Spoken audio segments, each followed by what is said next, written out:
The cell block smelled of bleach and sweat. Fluorescent lights buzzed overhead, humming like tired wasps. Every face turned when the new guy walked in, tall, dark-skinned, calm as a shadow. His wrist still bore the red line from the cuffs. The guard shoved him through the gate. "Welcome to your new home," the guard muttered. He didn't answer. He'd heard that line before, in gyms, in back alleys, in cages where men fought for more than money. His name was Malik Cole. Nobody here knew it yet. At the far end of the corridor, laughter cracked through the air. A group of inmates lounged near the TV, orange jumpsuits glowing against concrete walls. At their center sat Duke Merritt, white, broad, tattoos crawling up his neck like vines. Everyone called him the Warden of Block C, not official, just fear-made.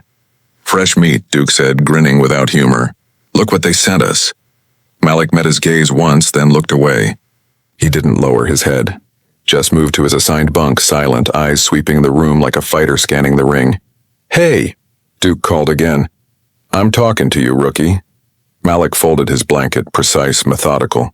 One of Duke's followers, a skinny man with a missing tooth, chuckled. "Yo, boss, maybe he can't hear. You know, these types act deaf when they scared." The laughter spread, hollow and cruel. Malik finally turned. His voice was quiet, calm. "I hear fine." The block stilled for a beat, surprised at how steady his tone was. Duke rose slowly. "Then maybe you'll answer when a man speaks." "Maybe," Malik said. "Depends if I hear a man." That earned a few gasps. Even the guards glanced over. Duke's smile vanished. "You got a mouth, huh?" "No, just words." Duke stepped closer, chest puffed, eyes cold. "You think you're tough?" Malik looked past him as if considering the weight of silence. "No, I think I'm tired." "Tired of what?" "People like you." For a second, the block went dead quiet. Only the hum of the lights and the distant clang of doors echoed. Duke laughed, a harsh, forced sound. "You don't know where you are, boy." Malik stared at him. "Prison, same rules, different uniforms," a guard shouted from the hallway. "Merritt, sit down." Duke obeyed, but his glare promised later. That night, Malik lay on his bunk staring at the ceiling. The man below him whispered, "You shouldn't have done that." Malik didn't answer. "They'll come for you," the voice said. "Duke runs this block." "Everyone thinks they run something," Malik murmured. "Till the truth shows up." The whisperer fell silent. In the dim reflection of the cell window, Malik saw flashes of his past, crowds chanting his name, gloves raised, blood and victory under bright lights. Then the judge's gavel, the news headlines twisting his story. MMA champion convicted after bar fight turned deadly. They'd ignored what led to it. They'd ignored who swung first. He'd learned long ago. Justice was quieter for some skin colors. Morning brought clangs of metal trays and insults. Duke waited near the cafeteria line, arms folded. "Hey, champ," he said loud enough for everyone to hear. "You think you're special?" Malik ignored him, reached for a cup of water. Duke smacked it from his hand. The cup clattered, spilling across the floor. "Oops." The guards watched but didn't move. Malik looked at the water spreading under his shoes. "You gonna clean that up?" Duke sneered. Malik's jaw flexed.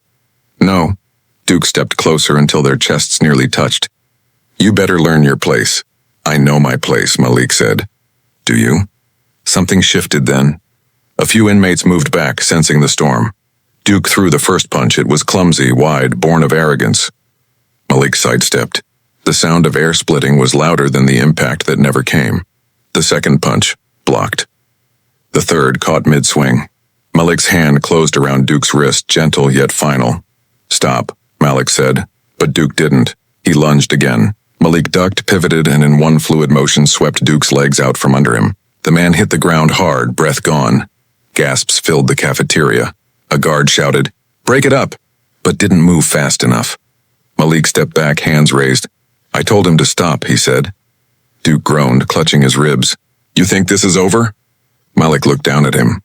"It's never over. That's the problem." The guards dragged Malik away, though he hadn't thrown a second strike. The rest of the block buzzed with whispers. In the holding cell, Malik sat alone.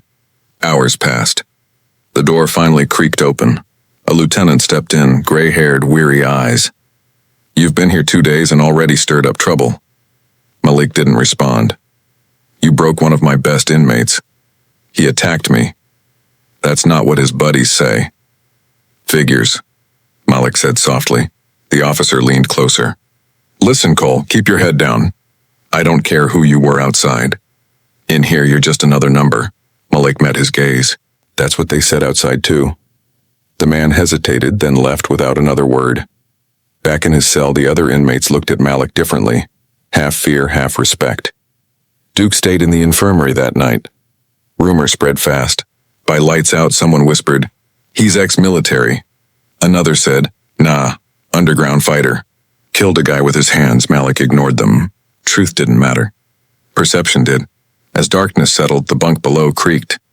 The same voice murmured, "You really do know how to fight, don't you?" Malik stared at the ceiling. "Fighting's easy. What's hard?" Stopping, a pause. "Why'd they lock you up?" "Because I stopped too late." The silence that followed felt heavy like respect. Down the hall, a guard muttered into his radio. Somewhere, Duke groaned awake, plotting revenge. Malik closed his eyes. In his mind, he wasn't in prison. He was back in the octagon, lights blinding, crowd roaring. His coach's voice echoing, "Stay calm. Always stay calm." He breathed in, out.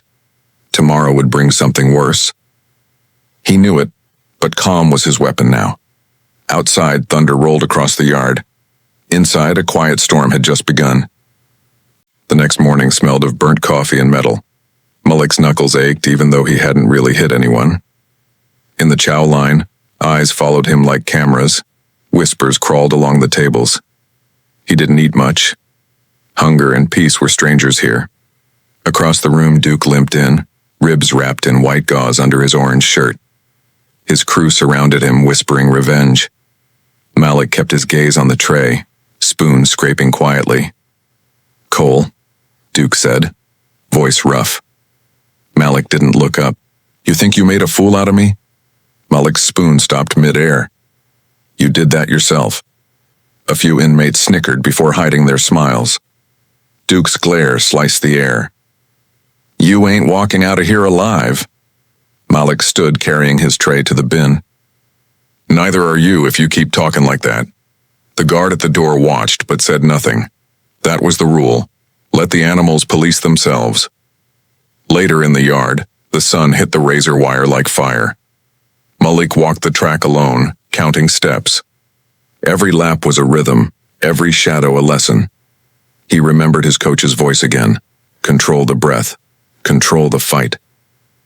Footsteps followed. Duke's gang trailed him, 4 deep. "Man walks like he owns the place," one muttered. Malik didn't break stride. "I just walk." Duke's shadow joined his. "You got lucky yesterday." "No," Malik said softly. "You got warned." The words landed like stones. Duke lunged, grabbing Malik's collar. The other inmates watched from the benches, the guards pretending not to see. Malik's voice stayed level. "Let go." Duke's hand tightened. "Make me." The motion was quick, almost invisible. Malik twisted, ducked under the grip, spun Duke's arm into a lock that made him gasp. Then he stopped. "See?" Malik whispered, still not fighting.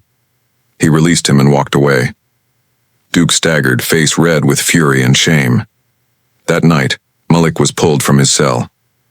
"Cole," a guard barked. "Warden wants you." He followed down long corridors smelling of disinfectant and sweat. Inside the office, the warden sat behind a desk of thick wood, glasses perched low. "Sit down." Malik did. "You've been here 3 days," the warden said, flipping a file. 2 incidents, 1 injured inmate. "What's your deal?" "No deal. Just survival." "You think you can take justice into your own hands?" Malik's eyes stayed still. "I didn't start anything." The warden sighed. "That's what everyone says." "Not everyone's right," Malik said. The warden looked at him long, reading the calm that shouldn't belong in a convict. "You were a fighter, weren't you? Mixed martial arts." Malik nodded once. "Champion," the warden added, as if the word tasted strange. "Why's a man with your record in here for manslaughter?" "Because the other man was white," Malik said quietly. The warden froze, then leaned back. You're saying the system's racist? Malik looked up. I'm saying the system's blind when it wants to be. A long pause. Papers rustled. The warden finally said, "Stay out of trouble. Or I'll make sure trouble finds you." Malik stood. It already has. He was escorted back to his cell. As the bars clanged shut, his cellmate whispered, "They won't protect you. You know that, right?" "I don't need protection. They'll set you up. Make it look like you snapped." Malik lay back, staring at the ceiling. "They've already written the story," the cellmate sighed. "Then rewrite it." Malik didn't answer, but the idea stayed. 2 days later, during laundry duty, Duke found him again. Alone between spinning machines, the sound of metal drowned out everything else. "Round 3, Duke hissed. Malik turned slowly. "Still breathing?" "Impressive." Duke swung a metal pipe. Malik moved like water. Sidestep, pivot, grab. The pipe clanged to the floor. Malik trapped Duke's arm, pressed him against the wall, whispering in his ear, "You don't know what you're doing." Duke spat blood. "I know enough. You think you're better?" "No," Malik said. "Just done." He released him again. The guard outside saw only the end. Duke on the floor, Malik standing over him. "Cole, hands behind your back." Malik didn't resist. He spent that night in solitary. The darkness wasn't new. He'd fought darker things inside himself. In the silence, memories crawled in. The night of the bar fight. He'd been celebrating a win, still bruised, but smiling. A drunk man called him a slur, shoved him once, twice. Malik had walked away until he couldn't. One hit. The man fell, didn't wake. The cameras showed only the punch, not the spit, not the hate. His lawyer said to plead. His coach said to pray. The headline said, "Monster in the ring becomes monster in real life." He hadn't spoken to the press. Dignity was the only thing they couldn't take. Now, in a 6x8 cell, he wondered if dignity meant anything when no one saw it. After 3 days, they released him back into population. Duke was gone, transferred or hospitalized, no one knew. The whispers grew louder. Cole didn't just fight him, he broke him. Malik ignored them, but inside something shifted. This place ran on myth. Fear made men behave. Maybe myth could protect him too. In the cafeteria, a guard stopped him. "You got a visitor." Malik blinked. "Who?" The guard shrugged. "Reporter." He was led to the visiting room. A woman waited behind the glass. Young, brown-skinned, eyes fierce. She lifted a notebook. "Mr. Cole, I'm Dana Ricks. I've been trying to reach you for weeks." Malik picked up the phone. "Why?" "I'm writing about racial bias in sentencing," she said. "Your case is a prime example." "I don't do interviews." "You should," she said. "People need to know what happened." He looked down at his hands. "People don't want truth, they want villains." "Then give them a different one," she said. "Make them see." Malik stared at her, the silence thick. "Why you care?" "My brother was locked up," she said. "Same story, different ending." He exhaled slowly. "All right, you can write. But you write everything, not just the punches." Dana nodded. "Deal." A guard tapped the glass. "Time's up." As Malik was let out, she called, "You don't look like a monster." He paused. "That's why it works." Back in his cell, Malik sat at the edge of his bunk. For the first time, the noise outside didn't reach him. Somewhere beyond these walls, maybe someone would hear. And somewhere inside, Duke Merritt dreamed of revenge he might never get. Malik closed his eyes and wispy. The story spread faster than contraband. Within days, every block in the prison knew about Malik Cole, the calm man who dropped Duke Merritt without breaking a sweat. Some said he'd killed men in the ring. Others whispered he was an assassin before he was a fighter. Truth didn't matter. Fear did. Guards began watching him differently, not as a threat but as a headline waiting to explode. The kind of man whose story could embarrass the system. The warden knew it too. On the 4th morning, Malik was reassigned to the wood shop. Less crowd, less trouble, they said. But trouble had a way of finding light. He worked quietly, sanding planks, sawdust clinging to his jumpsuit. The rhythm steadied him, the scrape, the hum, the peace. Until two men walked in. Not inmates. Officers in suits. One tall, one thick around the neck. Malik Cole? He looked up. Depends who's asking. The tall one smiled. State Investigative Unit. We're reopening your case. Malik froze, unsure if it was a trick. Reopening? Your story's getting attention, the man said. Journalists making waves. We're reviewing your file. Dana, Malik whispered. The other officer grunted. Don't get your hopes up. Takes more than a story to change anything. Malik nodded slowly. Then why tell me? Protocol. They left.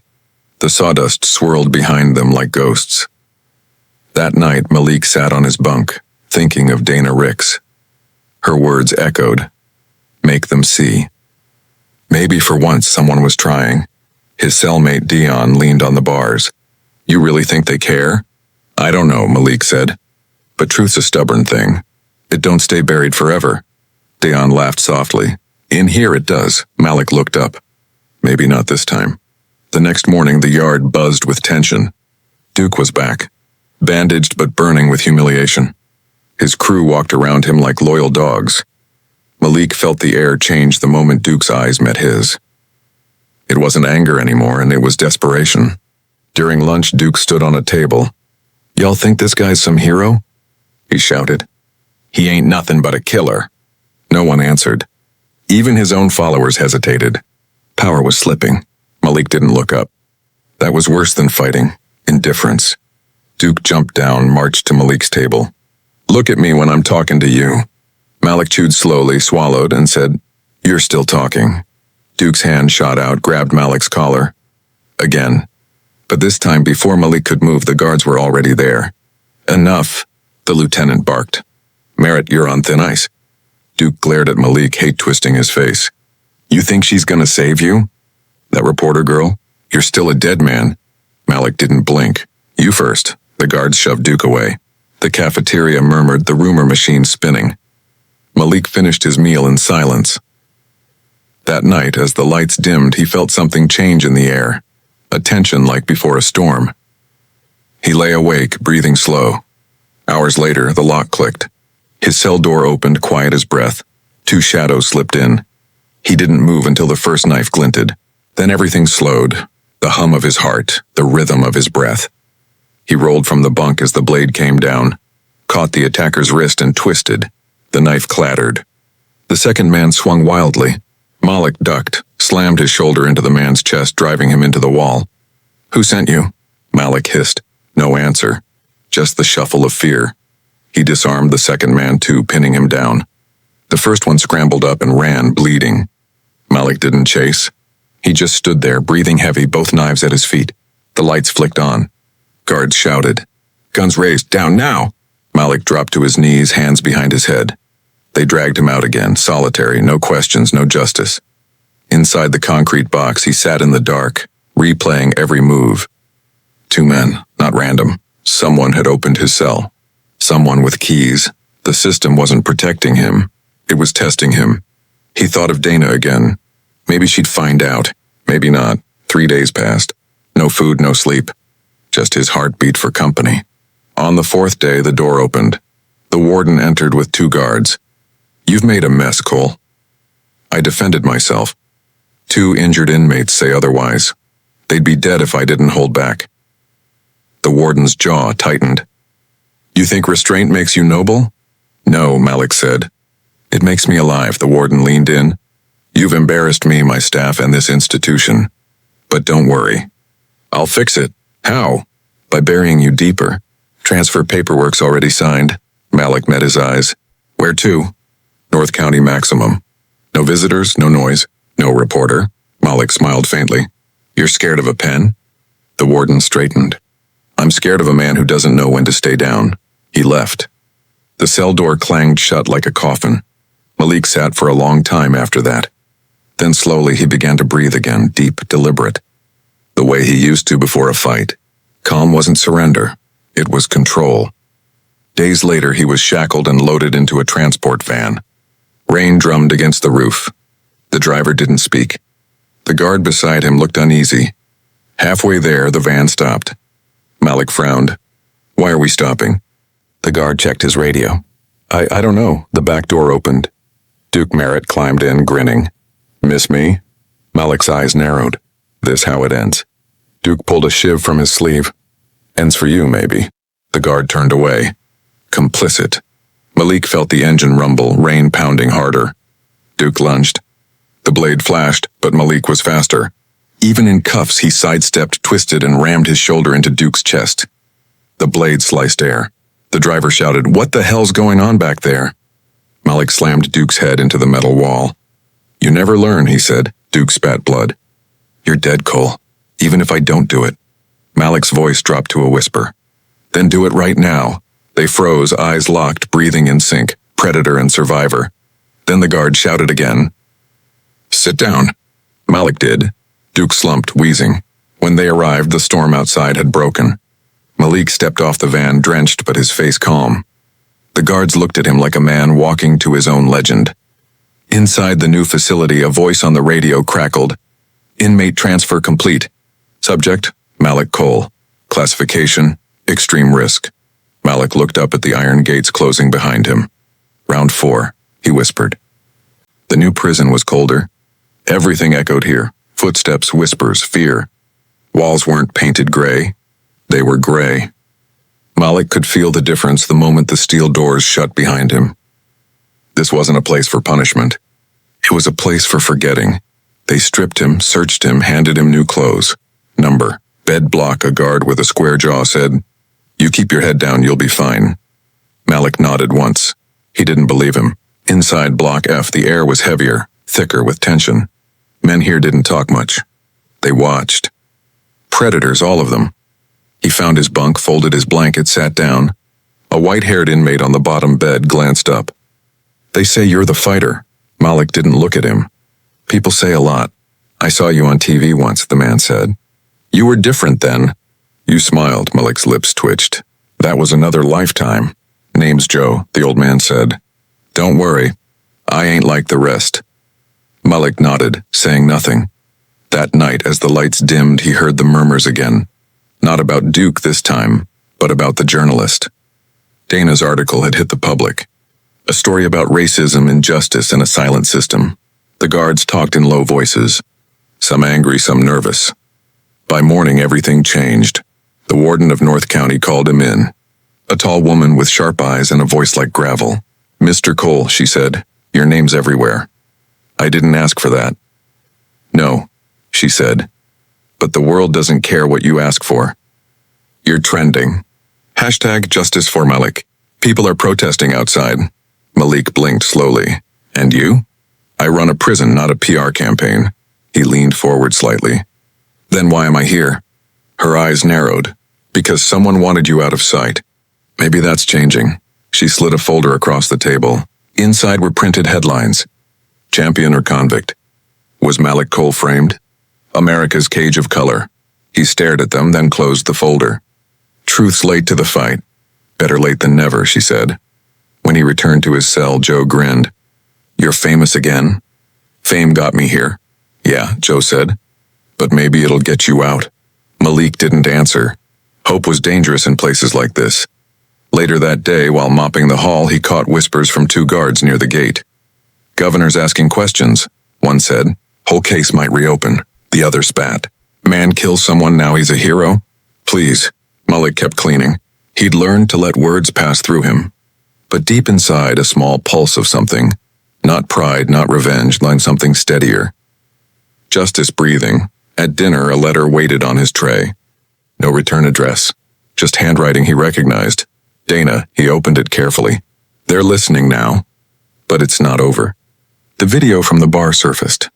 Shows the man hit you first. Shows him call you that word. I'm sending it to every outlet. Stay strong. D. Malik stared at the words until they blurred. The noise of the cafeteria faded. Joe nudged him. Good news? Malik folded the letter. Maybe. That night he dreamed. Not of fighting, but of quiet. Of walking free under rain without bars, of his mother's voice saying, You're more than what they call you. But morning brought chaos. Guards rushed down the block, alarms blaring. Inmate brawl in yard 3. Someone shouted. Malik froze when he heard the name. Merritt Duke. He wasn't supposed to be here. He'd been left behind, broken. Yet fate had a cruel sense of humor. 2 hours later, Malik was ordered to the yard for work duty. He knew what that meant. The moment he stepped outside, he saw him.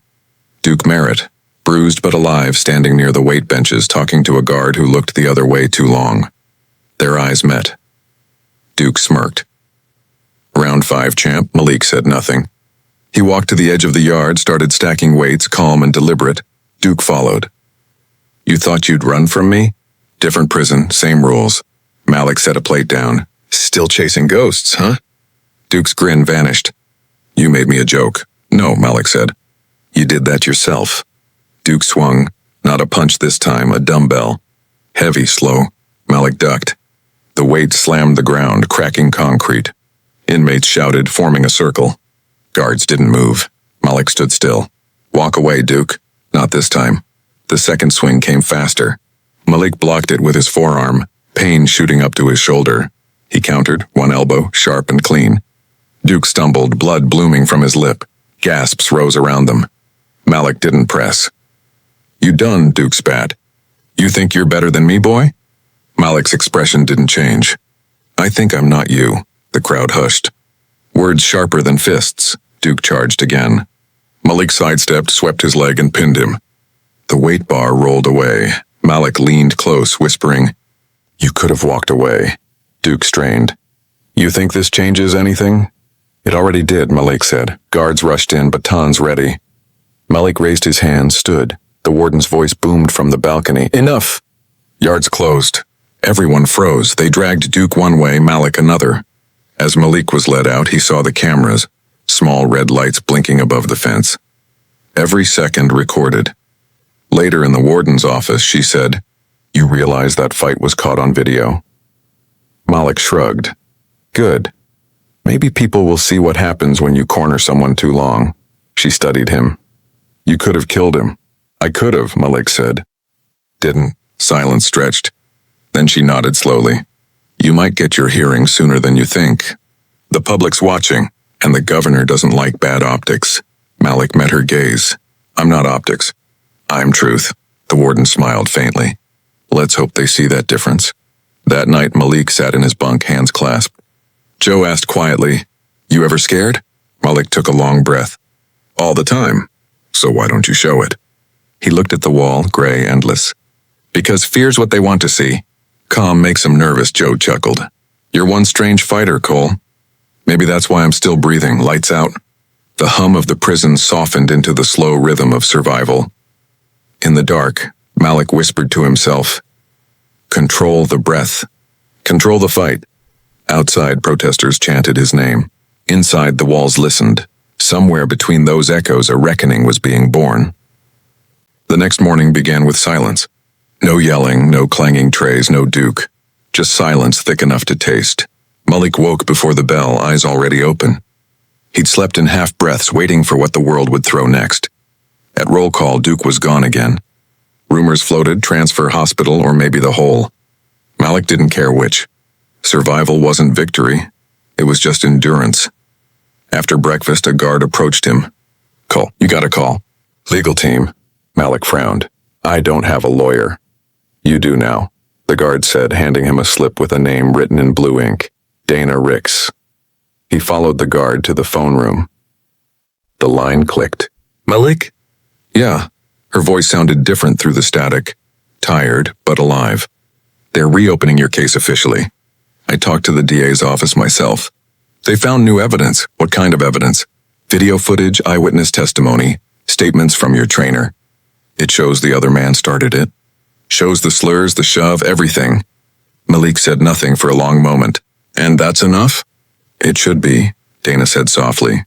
"If the system does what it's supposed to." He almost laughed. "That's the part I don't believe in anymore." "Then believe in you," she said. "They can't bury truth forever. Not when it's loud enough." The guard tapped the glass. "Time." Malik's voice dropped. "Thanks, Dana." She paused. "You ever wonder why people like us keep fighting?" "All the time." "What's the answer?" He exhaled. Because if we stop, they win. The line went dead. Back in his cell, Joe grinned. Lawyer now, huh? Look at you. She's not a lawyer. Sounds like one, Joe said. Maybe she'll get you out. Malik didn't respond. The thought of freedom felt unreal, like sunlight through fog. Days passed. Reporters camped outside. The prison tightened security. Guards grew sharper, meaner, scared of the cameras. Malik felt it in their glances, the unease of men losing control. Then one afternoon, Duke came back. His left eye swollen, nose bent wrong. He limped across the yard, no crew, no laughter. A ghost of what he'd been, Malik watched from a distance. For once, Duke didn't meet his gaze. He just sat on a bench, staring at the sky as if he'd seen something he couldn't name. Later, during evening count, Duke approached him quietly. Cole, Malik turned. You still breathing? Good. Duke's voice was low. They set me up too, Malik frowned. What? The warden. The guards.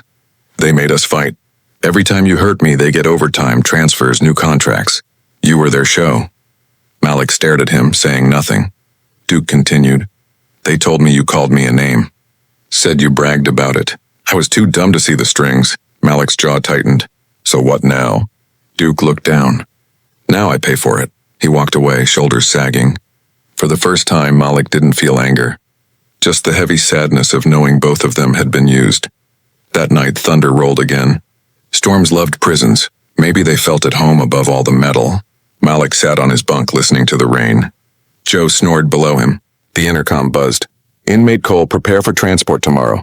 Court hearing, 0900 hours. Malik froze. Then whispered, It's happening. Joe stirred. What's that mean? Means round 6. At dawn, they cuffed him again, wrists and ankles bound. But this time, the chains didn't feel the same. There was purpose in the wait. The van ride was long. He watched the trees blur by through the tiny window. Freedom had colors he'd almost forgotten. Green, blue, gold. When the courthouse came into view, crowds already lined the steps. Signs waved, justice for Malik, end the bias, truth has no color. Reporters shouted questions as he was led inside. Cameras flashed. He kept his eyes forward. In the courtroom, Dana sat at the defense table beside a new lawyer. Gray suit, confident stance. Malik sat down quietly. Across from him, the prosecutor avoided eye contact. The judge entered. Gavel struck. Case of State versus Malik Cole. Motion for retrial based on new evidence. The lawyer stood. Your Honor, the defense presents newly uncovered video footage from the night in question. The screen flickered to life. The grainy footage showed the bar, the shove, the slur, the swing. Then Malik's single reflexive strike. The man fell. The silence after was deafening. Gasps rippled through the courtroom. The prosecutor shifted uncomfortably. That doesn't excuse violence, the lawyer replied. It explains it. It proves provocation, racial targeting, and systemic neglect in the investigation. The judge watched, unmoving. Why wasn't this evidence submitted before? Because it was lost, Dana said from the bench. Lost by the same precinct that arrested him. The judge stared at her. And how did you find it? Because I looked, she said simply. Malik glanced at her, something unspoken passing between them. Gratitude. Trust. Hours blurred. Arguments, testimonies, more silence. When it ended, the judge sighed heavily. This court finds substantial misconduct in the original investigation. Mr. Cole, your conviction is vacated pending final review. You are to be released under supervision immediately. The gavel came down like thunder. Malik didn't move. It didn't feel real. Guards uncuffed him. Dana smiled. Small, tired, but real. Outside, the crowd roared. Cameras flashed. Reporters shouted. Malik stepped into sunlight for the first time in years. Dana walked beside him. How's it feel? He took a breath. Loud. Good loud or bad loud? Both. She laughed softly. The world's watching now. What are you gonna say? Malik looked at the sea of microphones, the people holding signs with his face on them. He didn't speak right away. Silence had always been his language. Then finally he said, Don't cheer for me. I'm not the story. Look at the system that made one. The crowd quieted. Cameras zoomed in. His voice was steady, not angry. Just true. You think justice is when a man walks free. It's not. Justice is when the next man doesn't have to fight this hard. Dana blinked back tears. The crowd erupted again, not with noise, but with feeling. The kind that hums like thunder beneath skin. Malik turned, walking down the courthouse steps slowly. Every step lighter than the last, but deep down he knew it wasn't over. The fight never ended. It just changed shape. Freedom didn't feel like freedom. It felt like too much space. Too much air. The first night out, Malik couldn't sleep. The bed was too soft. The silence too kind. He lay there, eyes open, hearing the ghosts of bars clanging and guards shouting. Dana had found him a small apartment on the city's edge, above a laundromat. Cheap, clean, temporary, the kind of place where no one asked questions. She dropped him off herself. "Start here," she said, handing him a key. "No reporters for a while." "No noise, just breathe," he nodded. "You always tell people that?" "Only the ones who forget how." He smiled faintly. "Then you'll be busy." Her smile didn't fade. "You deserve quiet, Malik." When she left, he stood by the window for a long time, watching cars slide through wet streets. People laughing, living, moving without cages. He whispered to himself, "Control the breath. Control the fight." In the morning, someone had already left a newspaper at his door. His face on the front page. "Champion walks free, system under fire." He folded it without reading. The days passed slow. Too slow. He jogged early, cooked simple meals, kept to himself. But quiet could be its own kind of prison. At night, memories came like rounds in a fight. The cell, the eyes. Duke's face. His mother's voice. The sound of the crowd when he used to win, before the world decided to rename him. Then came the knock. He hesitated before opening. Dana stood there holding coffee.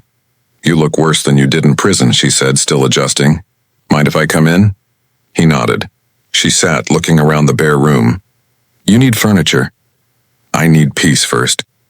"Peace doesn't fill a room," she said. He glanced at her. "You always talk like that?" She shrugged. "Keeps people thinking," he chuckled. "You're good at that." She sipped her coffee. "The governor's launching a review committee. Your case is opening doors. Policies, training, oversight." Malik raised an eyebrow. "All because of me?" "Because of what they did to you," she corrected.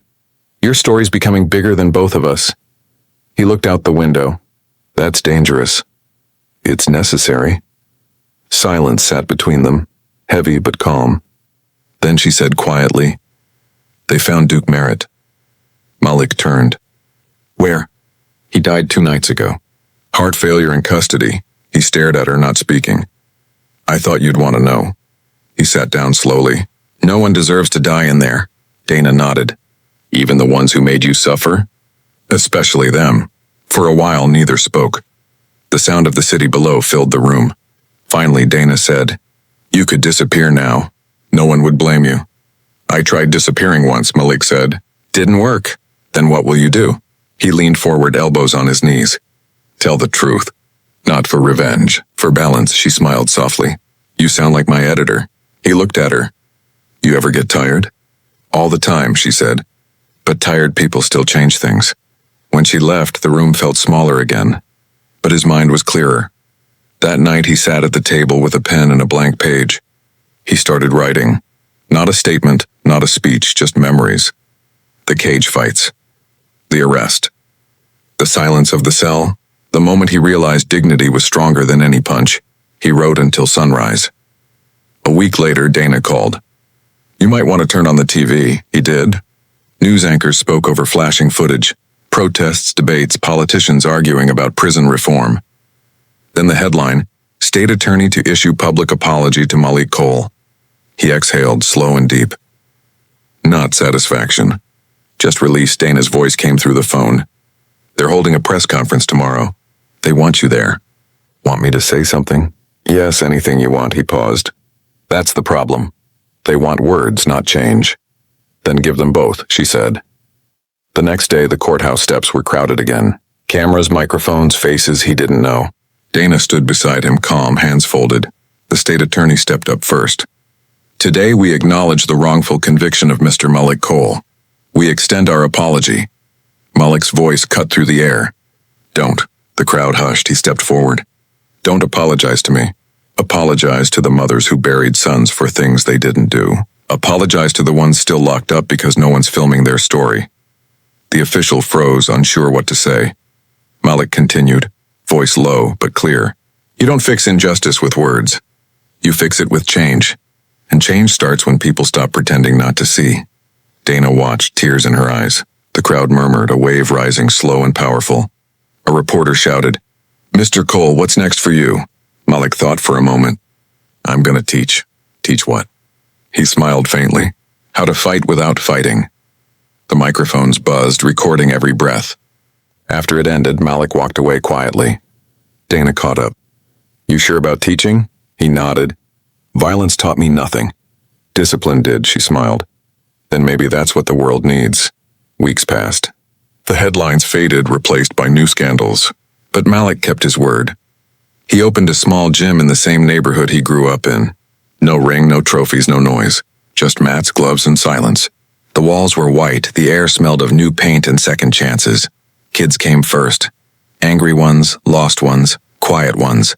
He taught them breath before punches, patience before pride. One day a boy asked, Wayne, coach, you really killed somebody? Malik stopped mid-step. No, he said softly. The system did. I just survived it. The boy nodded, not fully understanding, but feeling the weight of it. Every day after that, Malik arrived early, sweeping the floor himself. Every breath, every movement deliberate. Peace wasn't given, it was trained. Late one evening, Dana stopped by. Busy? Always, he said, smiling. She looked around. They're saying your program's changing kids. Police even sent one last week. He chuckled. Imagine that. She watched him for a long time. You ever think about what could have been? If you'd never gone to prison? He shook his head. If I hadn't, I wouldn't know what freedom really costs. They stood in silence for a while. The sun dipped behind the buildings, painting the room in gold and shadow. Finally, she said, You did it, Malik. You changed something. He looked at her, eyes steady. Not enough yet. Then what's next? He smiled faintly. Round 7. The gym became more than a gym. It turned into a sanctuary. People came not just to train, but to breathe. Ex-inmates, street kids, single mothers with sons who'd already learned to flinch when a cop passed by. Malik didn't advertise. He didn't need to. Word traveled faster than promotion when it carried truth. He called it the quiet ring. No music. No shouting. Just the sound of effort, the rhythm of breath, and Malik's steady voice saying, Control it. Always control it. Dana visited often. She'd sit in the corner with her notebook, scribbling thoughts for another article she swore she wouldn't write. Not yet. She said she was just observing. Malik didn't mind. Her presence balanced the air somehow, reminded him that the world outside still watched. One afternoon, a tall white man stepped through the door. His face familiar. It took Malik a few seconds to place him, one of the guards from North County. The one who'd looked away when Duke attacked him. Malik froze mid-instruction. The man took off his cap, eyes uncertain. Mr. Cole, he said quietly. Didn't mean to interrupt. Malik motioned for the students to take 5. The room emptied except for them. What do you want? Malik asked. The man swallowed. I quit, a month after you got out. Couldn't keep pretending. Malik crossed his arms. Pretending what? That we were keeping peace, the man said. We were keeping people scared. There's a difference, Malik said nothing. The man took a breath. I'm working with an advocacy group now. Trying to push for reform, thought, maybe you'd want to help. Why me? Because they listen to you now. And because I owe you. Malik's expression didn't change. You owe me silence, not favors. The man nodded slowly. Still, I wanted to say it. He turned to leave. Malik's voice stopped him. What's your name? Ray. Malik nodded once. Then good luck, Ray. The man left quietly. Later, Dana asked, You gonna help him? Malik shook his head. Not yet. Why not? He looked at her. I spent years being used by people who said they wanted justice. I'll help when I see truth in their eyes, not guilt. Dana smiled softly. Spoken like someone who's been burned? I have, Malik said. Still healing. Weeks passed. The gym grew louder in numbers but quieter in spirit. The kids learned to listen, to breathe, to walk away from fights they once ran toward. One day, a news crew showed up unannounced. Malik almost turned them away, but Dana persuaded him. Let them see what change looks like. The interviewer, a polished man in a blue suit, smiled too much. Mr. Cole, how does it feel to go from inmate to inspiration? Malik stared at him. Feels like people finally started asking the wrong questions.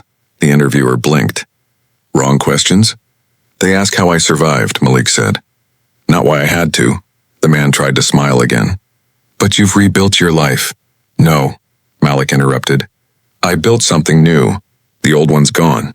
You don't rebuild after something like that. You adapt. The segment went viral. Not because of drama, because of honesty. Malik's face, calm and unbroken, filled timelines. Quotes from the interview appeared on posters, captions, and protest banners. Dana called him later.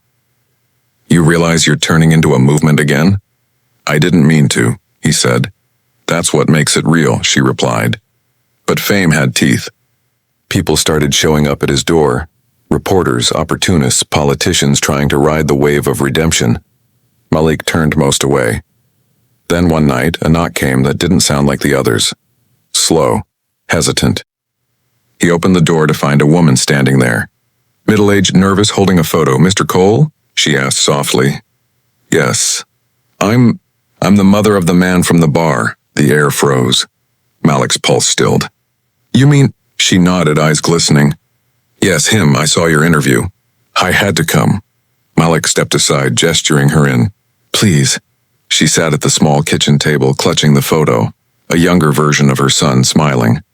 I hated you, she whispered. For years I told everyone you were a monster. Malik said nothing. But then I saw that video. I saw what he said. What he did. I raised him better than that. Maybe I didn't raise him enough. Her voice broke. I just needed to tell you I'm sorry. Malik looked at the picture, then at her. You don't owe me that. Yes, I do, she said. You lost your life because of mine. He shook his head slowly. We both lost something. Let's stop losing now. She nodded, tears sliding down her cheeks. You're a better man than I deserve to meet. Malik's voice softened. No, just a man who learned what hate costs. When she left, Dana arrived minutes later, breathless. I saw her leaving. Who was that? Malik leaned on the counter. Closure, he said quietly. Dana looked at him for a long moment. You okay? I don't know. Do you forgive her? He thought about it. Forgiveness ain't a gift. It's a muscle. You keep using it till it stops hurting. Dana smiled sadly. Then you're stronger than most. He looked at her. No, just tired. That night Malik closed the gym early. He sat alone in the dark, the echo of punching bags swaying in the stillness. He thought about Duke, the mother, Dana, the guard named Ray, all pieces of a puzzle that never really fit. He whispered to the empty room. Control the breath.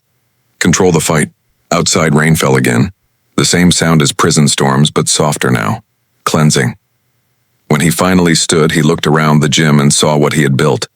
Not walls, but space. Space for others to breathe where he once couldn't.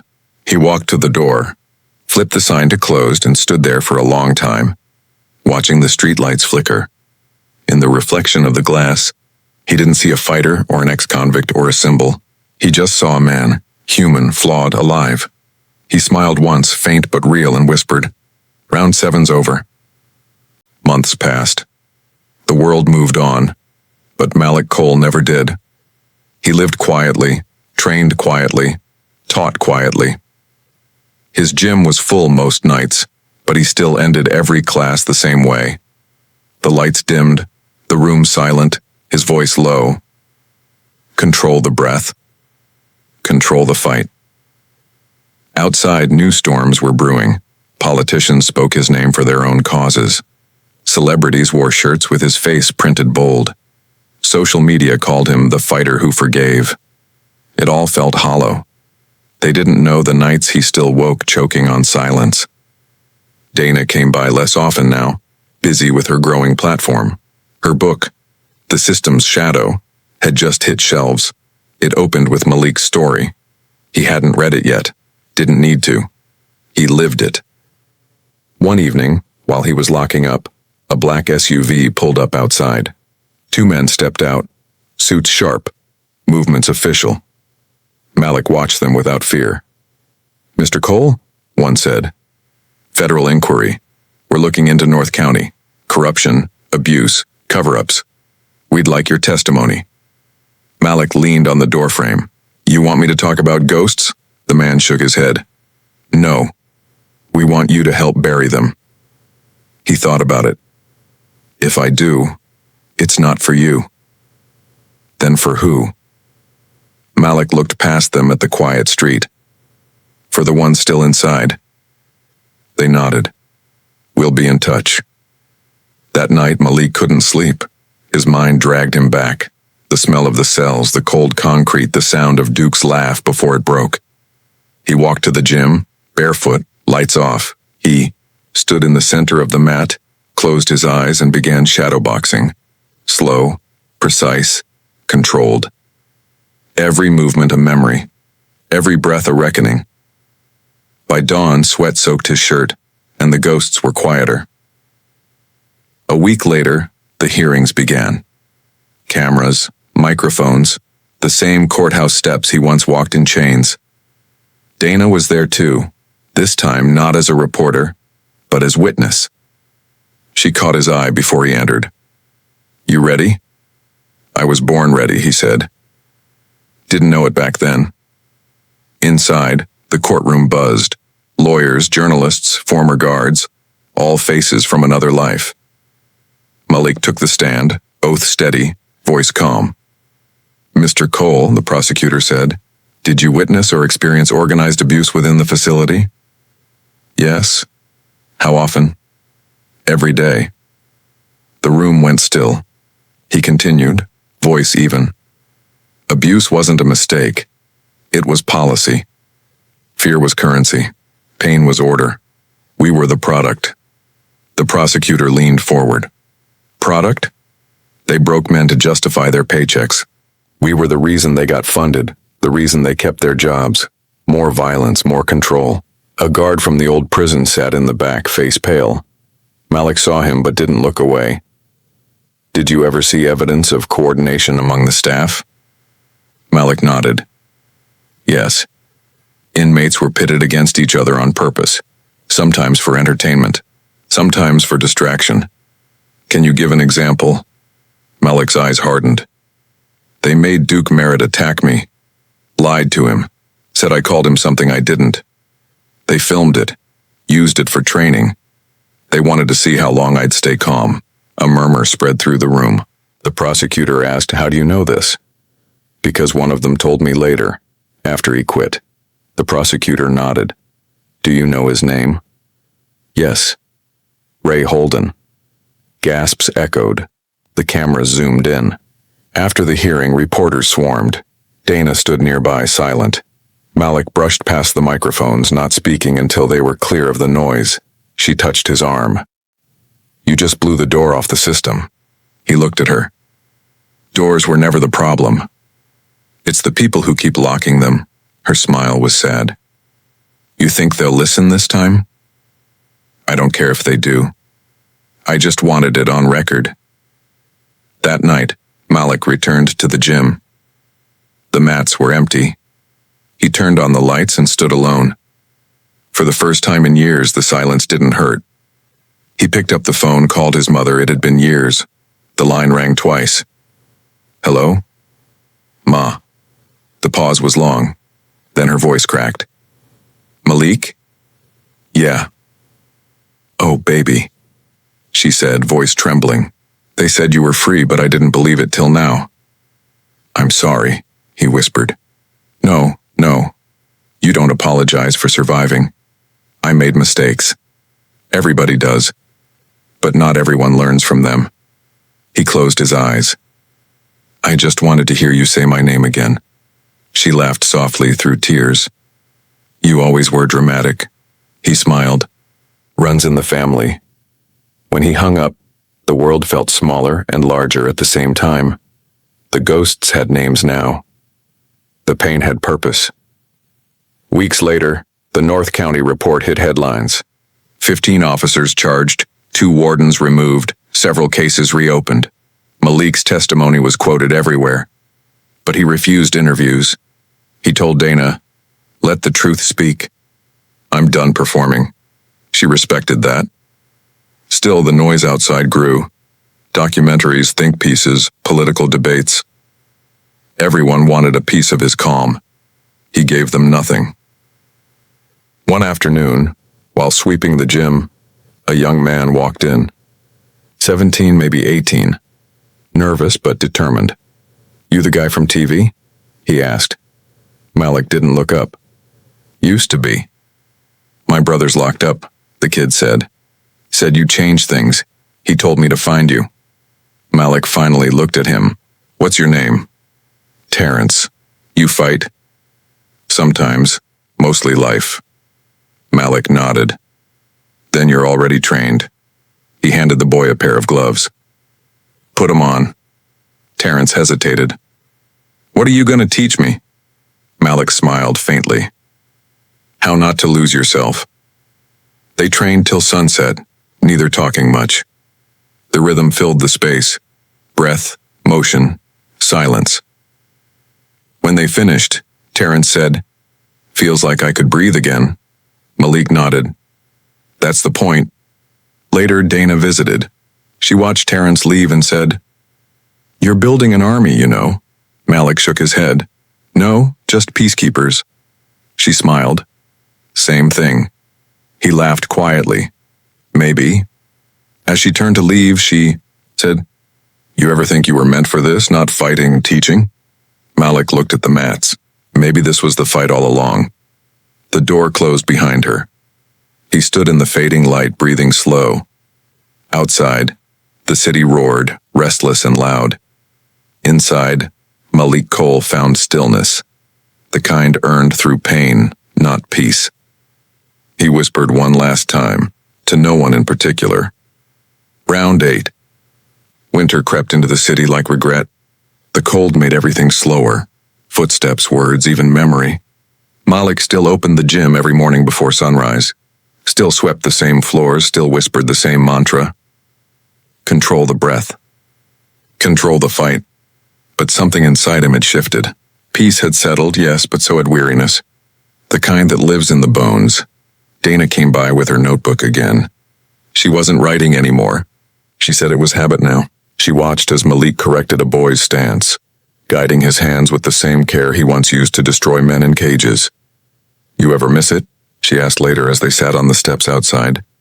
"Miss what?" "The ring, the rush, the noise." Malik smiled faintly. "Noise don't mean life. It just means people are watching," she nodded. "You think you'll ever fight again?" "I fight every day," he said. "Just looks different now." A wind blew through the street, cold enough to sting.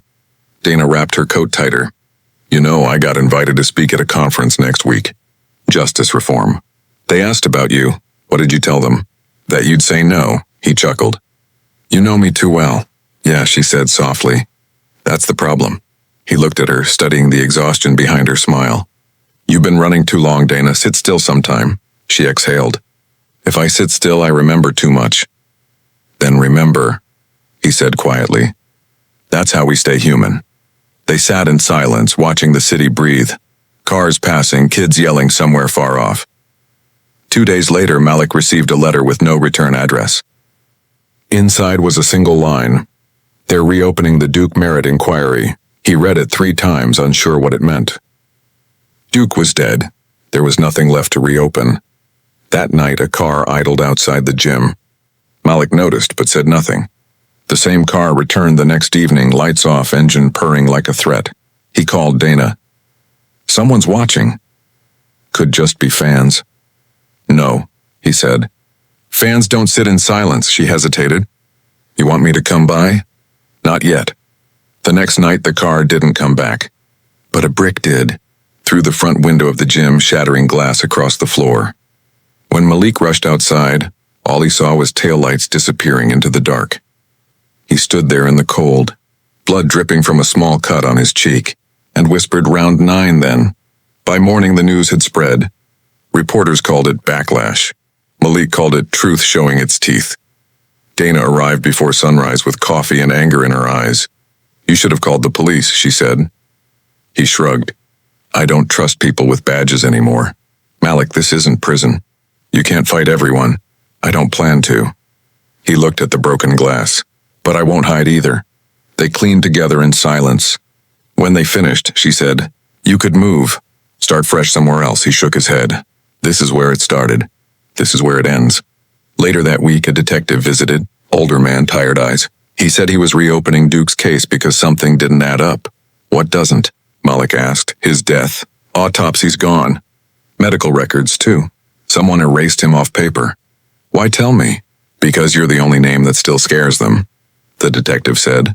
"They want you quiet again." Malik leaned back in his chair. "Then they should have left me in that cell." The detective gave a half smile. They made that mistake once. After he left, Malik felt the old fire rising, and not rage, just focus. The kind that made him dangerous in the ring. The kind he'd buried under peace. Dana noticed it too. "You're thinking about fighting again," she said. He didn't deny it. "I'm thinking about truth again. Truth doesn't always save," she warned. "I know," he said. "But lies always kill." That night, Malik went to the old neighborhood. The same streets where he'd first learned to fight. The same corner store still stood, though the sign was fading. Inside, the owner, Mr. Patel, recognized him instantly. "Malik Cole," he said, grinning. "I saw you on TV. You made us proud." Malik smiled. "Did I?" "Yes." "You showed them we're not what they say." Malik looked around. Same cracked tiles, same flickering light. Funny thing about showing people. They see what they want. Mr. Patel's smile faded. "You still fighting?" "Always," Malik said. He bought nothing, just walked home through the rain. By the time he reached the gym, Dana was waiting by the door, holding her phone. "It's happening again," she said. "What is?" "Online, they're twisting your story. Calling you violent, saying you're threatening the investigation."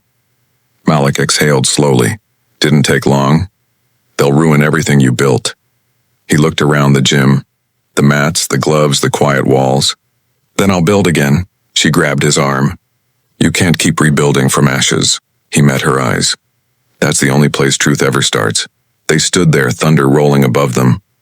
For a second, it felt like prison again. The same tension, same waiting for the next blow.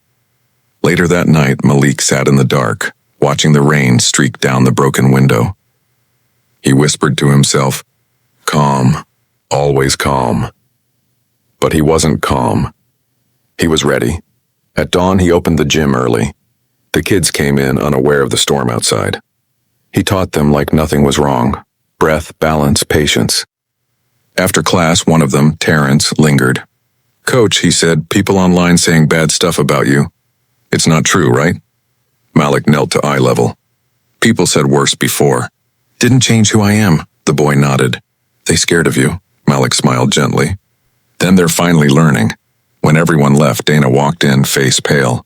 "The detective who came here, he's missing." Malik froze. "Missing?" She nodded. His partner said he never made it home. He stood there, the silence heavy as iron. "They're covering tracks. What are you gonna do?" "Finish the story." "Malik, I'm done letting them write it for me." She reached out. "Don't go back there." He looked at her hand, then at the door. "Sometimes you gotta step back into the cage to remind them you never lost." He walked out before she could answer. The night swallowed him, just like before. But this time he wasn't running from fear. He was walking toward it. Night again, always night at the end of a fight. Malik walked through the rain-slick streets toward North County's shadow. The old prison now half closed, half forgotten. Lights still burned inside. He had promised himself never to come back. Promises bend under truth. The gates were unlocked. Contractors working late, documents being moved for the inquiry. Malik slipped through like memory. Every hallway smelled the same, bleach, metal, ghosts. He wasn't here to break anything. He was here to see, to remember what he'd survived. He passed the yard where Duke once stood, laughing like he owned the sky. The concrete was cracked now, weeds forcing through. Even prison's rot, a voice echoed behind him.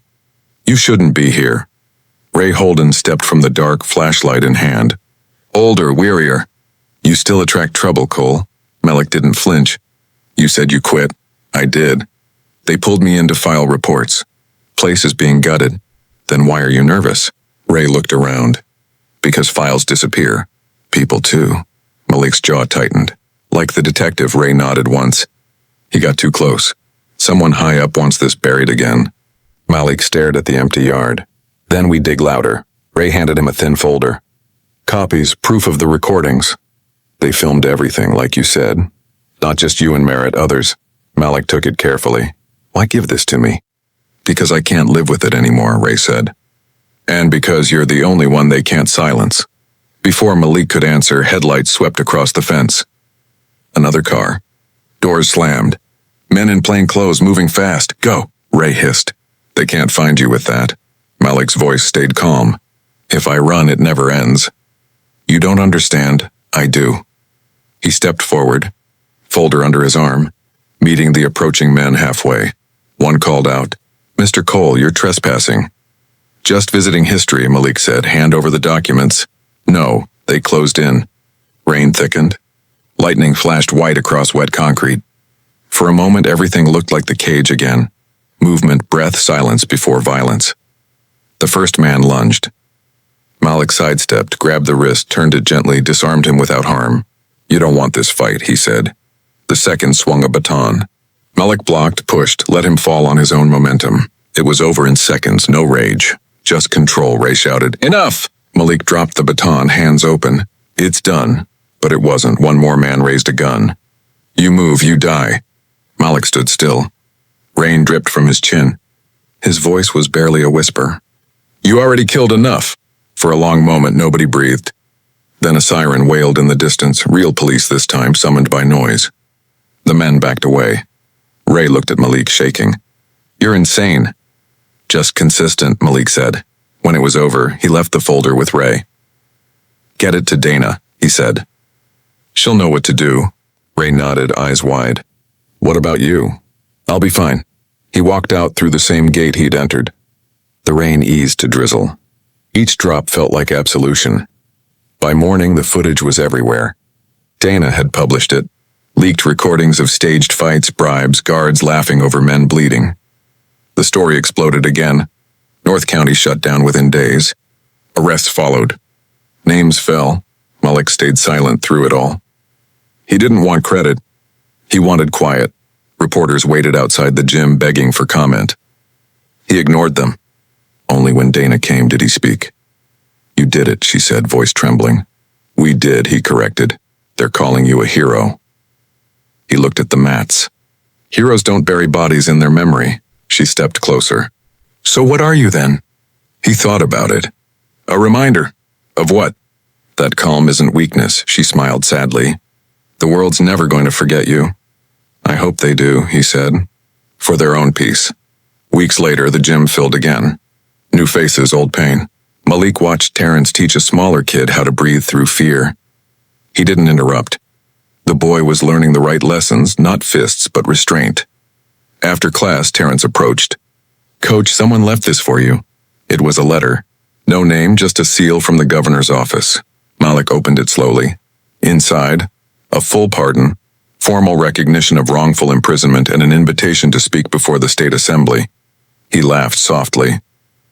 They finally found the right paper. You going? Terrence asked. Malik looked around the gym at the kids sparring gently under flickering lights. I already said everything I needed to. He put the letter away.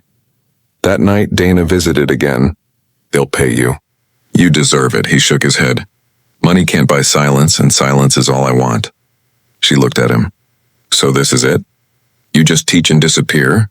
Yeah, he said. I disappear loudly. She laughed, the kind of laugh that comes after tears. You know, I started writing again. About endings that don't feel like endings, he nodded. Make mine one of those. They stood together in the doorway as rain started again, softer now, like a promise. Tell me something, Malik, she said. After everything, do you still believe in people? He looked out at the city lights. Sometimes. On quiet days, she smiled. That's enough. She left, her footsteps fading down the hall.